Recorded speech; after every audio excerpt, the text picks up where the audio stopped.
2 opéras qui sont présentés l'un à la suite de l'autre. La Voix humaine, suivie d'une création québécoise qui s'appelle L'hiver attend beaucoup de moi, de Pascal Saint-Onge et de Laurence Jobidon. Donc, il est question de personnages féminins forts qui sont aux prises avec de grandes décisions. C'est une plongée tragique à travers des thèmes qui me sont très chers, l'entraide au féminin et puis la résilience. Et ça se reflète aussi à travers l'équipe de créatrices. On commence avec La Voix humaine, qui est un solo, une femme qui se fait appeler par son amant, puis c'est la dernière conversation téléphonique tragique qu'ils ont ensemble.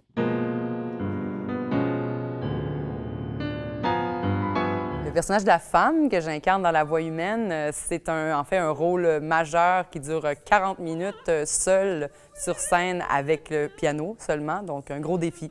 C'est un rôle excessivement intense émotionnellement, ça demande beaucoup de vérité dans le rôle et tout ça, dans la façon que tu l'abordes, parce que c'est un sujet qui nous touche encore aujourd'hui, une rupture amoureuse, une grande détresse émotionnelle. Donc, je trouve que c'est très important d'être consciente que c'est la réalité, en fait, que c'est pas quelque chose de fantaisiste.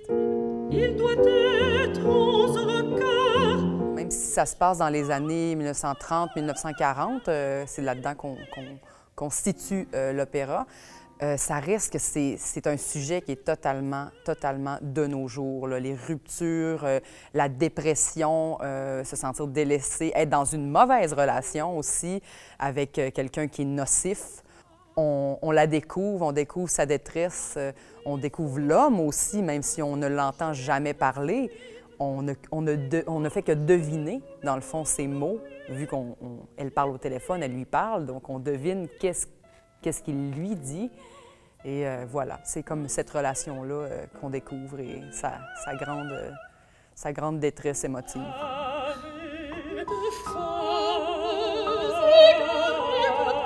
L'hiver attend beaucoup de moi est l'histoire de 2 femmes, Léa et Madeleine, qui se rencontrent, qui ne se connaissent pas et qui décident de faire une route, un voyage ensemble jusqu'à ce qu'on appelle dans l'opéra une maison brûlante, qui est en fait un refuge pour femmes qui ont été victimes de violences.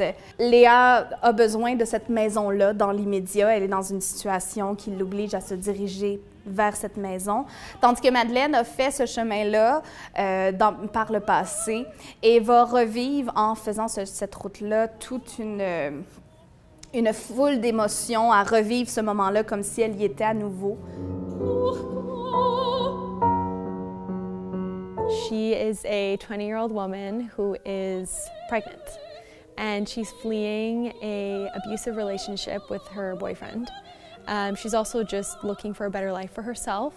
She doesn't come from a great supportive environment. She doesn't have really a lot of family support and also comes from very little financial support. So she figures out that she's growing a baby inside of her and she decides, okay, I need to search for a better life for myself because I'm not just living for myself anymore, I'm living for the two of us.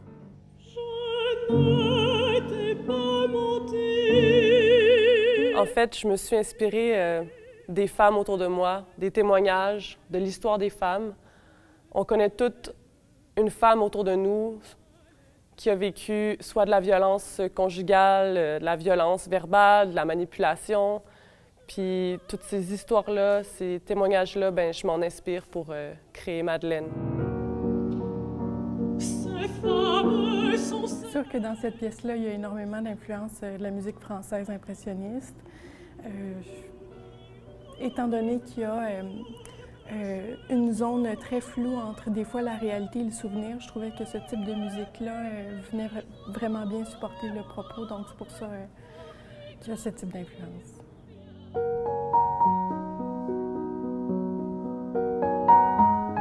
It speaks to the true power of opera behind all the spectacle, behind all the moving parts. We see what is a deeply human art form and one that can really touch. It's very inspiring as a young person myself, as a woman living in today's world. I think that's something that we can contribute to the opera field, and I'm very proud of this project for that reason.